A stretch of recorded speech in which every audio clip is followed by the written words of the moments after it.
সূর্য নমস্কার বা সান সলিউশন প্রাচীন কাল থেকে এই পদ্ধতিতে সূর্যদেবের আরাধনা বা সূর্যদেবকে নমস্কার করার পদ্ধতি চালু হয়ে আসছে। প্রাচীন যুগে মুনি ঋষিরা সকালবেলা এবং সন্ধেবেলা সূর্যদেবের আরাধনা করার সময় মন্ত্রর সঙ্গে এই সূর্য নমস্কার করতেন। সূর্য নমস্কারকে একটা সর্বাঙ্গীন ব্যায়াম বলা যেতে পারে। আমাদের পৃথিবীর সকল শক্তির উৎস হচ্ছে সূর্য। সূর্যই পারে আমাদেরকে শক্তিশালী এবং মানসিক দিক থেকে উর্বর করতে। যারা অসুস্থ এবং মানসিক দিক থেকে কমজোরি, তাদের প্রত্যেক দিন সূর্য নমস্কার অন্তত 6 বার করা উচিত।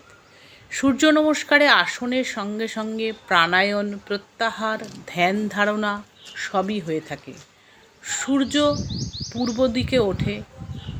সূর্যের প্রথম ভোরের আলোয় নিজের শরীরে সেই আলো স্পর্শ করে সূর্যদেবকে শুদ্ধ মনে সাধনা করলে সূর্যের যে অপার শক্তি তা আমাদের শরীরে লাভ হতে পারে এবং তার ফলে আমাদের যে মনের দুর্বলতা এবং মন থেকে যে বিভিন্ন রোগের সৃষ্টি, সেই রোগ থেকে আমরা দূরে থাকতে পারি।